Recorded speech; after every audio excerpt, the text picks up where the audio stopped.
حضور ایتھیسٹ کی طرف سے جب انہیں جماعت کے بارے میں بتایا جائے تو یہ سوال آتا ہے کہ آپ کے کیلفس میں سے کوئی عورت خلیفہ کیوں نہیں بن سکتی، کیونکہ عورت کوئی خلیفہ کیوں نہیں بن سکتی، یہ سوال کرتے ہیں. تو وہ میل ڈومینیشن کی بات کرتے ہیں، حالانکہ یہ غلط ہے. ایتھیسٹ کو سوال یہ ہے، یہ ایتھیسٹ کا سوال تو نہیں ہے. اگر عورت بن جائے گی تو وہ اللہ کو مان لیں گے؟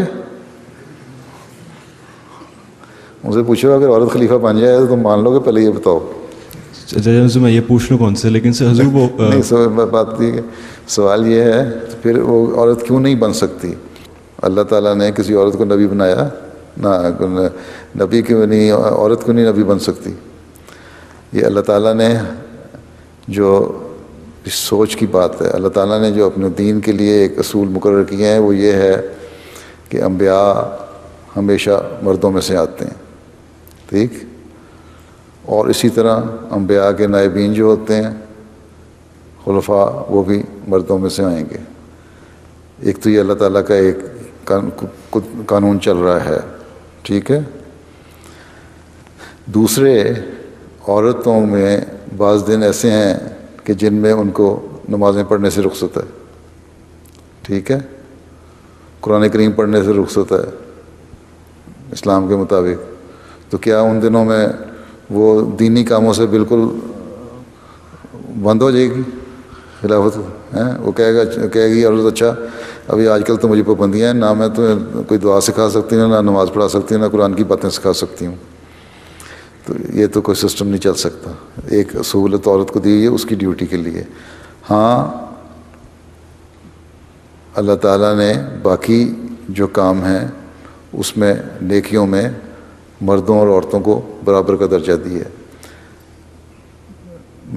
اور مرد کو 30 دن 5 نمازیں پڑھنے کا حکم ہے، عورت کو 23 یا 25 دن 5 نمازیں پڑھ لے تو اس کو مردوں جتنا ثواب ہے. تو یہ تو عورتوں کی فیور میں جاتی ہے بات، ٹھیک ہے. اسی طرح اور بہت ساری باتیں ہیں. مثلا عورتوں کو اللہ تعالیٰ نے نہیں کہا کہ تم جہاد کرو، اگر کہیں لڑنا پڑے، جہاد پہ جانا پڑے. یہ اسلام کی پہلی جنگیں ہوئیں. لیکن جب ایک عورت نے حضرت صلی اللہ علیہ وسلم سے پوچھا کہ مرد جہاد پہ جاتے ہیں اور اس کا ثواب بھی بڑا ہے، تو کیا ہم گھر میں رہتی ہیں اور بچوں کو پالتی ہیں تو ہمیں بھی ثواب ہوگا؟ حضرت صلی اللہ علیہ وسلم نے فرمایا کہ ہاں تمہیں بھی جہاد کا ثواب ہے. یہ تو جو ڈویژن آف لیبر ہے اسلام میں کے قانون میں، مردوں کے سپرد یہ کام کیے گئے، عورتوں کے سپرد یہ کام کیے گئے، اور دونوں کو ثواب ایک جتنا دیا گیا. اس پہ یہ تو ہر جگہ کے رولز اینڈ ریگولیشن ہوتے ہیں، ہر جگہ دنیا وہی اصولوں میں بھی. تو اگر اسلام نے ایک دے کے تقسیم کر دیا کام کو، ڈویژن آف لیبر کر دی، تو اس پہ کیا اعتراض ان کو ہو سکتا ہے؟ یہ تو صرف اعتراض کی باتیں ہیں نا. باقی ایتھیسٹ تو مذہب پہ اعتراض کرتے ہیں کہ مذہب کی ضرورت ہی نہیں ہے. یہ تو ویسے ہی آ گئی نا کہ چلا اعتراض برائے اعتراض آ گیا. جو تم کہتے ہیں مسلمان، ہم اسلام مسلمان ہیں، ہم یہ بھی حق دیتے ہیں، یہ بھی حق دیتے ہیں، یہ بھی حق دیتے ہیں، تو وہ کہتے ہیں اچھا یہ بھی حق دیتے ہیں تو تمہارا خلیفہ کیوں نہیں عورت بن سکتی؟ یہ اعتراض صرف اعتراض کی خاطر کرتے ہیں وہ، ٹھیک ہے. تو ہمارے ایک اصول ہیں، ہر بات کا ایک اصول ہوتا ہے.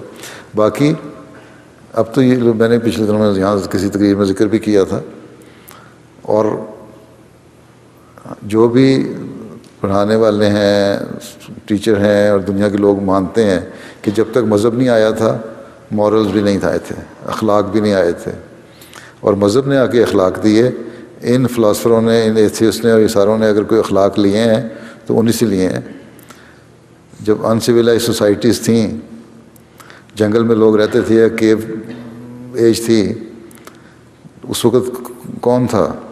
کوئی اخلاق نہیں تھے نا، جانوروں کی طرح رہتے تھے. بلکہ یہ لوگ تو فلمیں بھی بناتے ہیں جانوروں والی حرکتیں کر رہے ہیں، ٹھیک ہے. یہ مورلز جو سکھائے وہ مذہب نے سکھائے. اب تو مذہب پہ اعتراض یہ اس لیے کرتے ہیں کہ پابند رہنا نہیں چاہتے. انہوں نے ایک جگہ گئے ہی نہیں، چیز دیکھی نہیں، اس کا مزہ ہی نہیں لیا. حضرت مسیح علیہ السلام نے لکھا ہے ایک جگہ کہ کسی چیز کا علم نہ ہونا اور اس کو نہ دیکھنے کا مطلب یہ نہیں ہوتا کہ اس چیز کا وجود نہیں ہے. اگر کسی نے پاکستان میں ایک گاؤں ہے یا ایک قصبہ ہے منڈی بہاؤدین، اگر کسی نے نہیں دیکھا، کسی کینیڈین نے، تو وہ یہ نہیں کہہ سکتا کہ وہ موجود نہیں ہے. کہہ دے گا مجھے کیا پتہ یہ نقشے پہ کسی نے نام لکھ دیا ہے بھی کہ نہیں ہے. اس کو پاگل کہیں گے، یہی کہیں گے نا کہ تم نے جب گئے نہیں، تم نے دیکھا نہیں وہاں لوگ رہتے ہیں. اسی طرح جو خدا تعالیٰ سے جس نے تعلق ہی نہیں پیدا کیا، اس نے مذہب کو سیکھا ہی نہیں، سیکھا ہی نہیں، اس کو پتہ نہیں مذہب کیا چیز ہے، اس کو پتہ نہیں اللہ تعالیٰ کیا ہے، اور اس کے لیے اس نے کبھی کوشش بھی نہیں کی. اس سے کوئی اعتراض کر دینا خدا نہیں ہے، یہ تو بیوقوفی والی باتیں ہیں. ٹھیک، ہمارا خدا کتاب جو ہے آور گاڈ، انگلش میں ترجمہ بھی ہو گیا، وہ پڑھی ہے. آور گاڈ ایک کتاب ہے، حضرت مرزا بشیر احمد صاحب نے لکھی ہوئی ہے، آور گاڈ. پڑھی ہے؟ نہیں سر. ہیں؟ نہیں سر ابھی تک. ہاں وہ پڑھو، اس میں بہت سارے ایتھیسٹ کے جواب سارے آ جاتے ہیں. ٹھیک ہے، ہر وقفے نو کو کتاب پڑھنی چاہیے. آج کل خاص طور پہ ایتھیسٹ زیادہ زور پکڑ رہے ہیں. اور پھر یہ جو اعتراض کرنے والے ہیں، یہ خود ان کو جب دلیل سے جواب دو تو بات نہیں کرتے. یہ جو ہے کتاب لکھی تھی اس نے، کیا نام ہے اس کا، گاڈز ڈیلیوژن، کیا نام ہے اس آتھر کا؟ ہیں کیا؟ ہاں کتاب لکھنے والا کون ہے؟ ڈاکنز کیا ہیں؟ ڈاکنز ہی ہے نا. وہ یہیں ہے میرا کینیڈین ہے شاید، یا امریکن ہے، برٹش ہے. اچھا بہرحال تو وہاں میں نے ان کو کہا کہ اس کو ابھی یہ تو 8-10-15 سال پہلے اس نے کتاب لکھی تھی نا، اس کے علاوہ بھی بولتا رہتا ہے، اب بھی بولتا رہتا ہے نا خدا کے خلاف. ان کو میں نے کہا کہ تم جو اعتراض کرتے ہو، ان کو 5 والیوم کومنٹری بھیجی، پھر صرف عربی کتاب ریولیوشن ریشنلٹی بھیجی، کچھ اور لٹریچر بھیجا کہ تم پڑھو اصل اسلام یہ، اب اس کو پڑھ کے بتاؤ کہ خدا ہے کہ نہیں ہے. اس نے کہا مجھے کتابیں پڑھنے کی ضرورت نہیں، میں نہیں مانتا بس. تو یہ دلیل تو نہیں نہ ہوئی.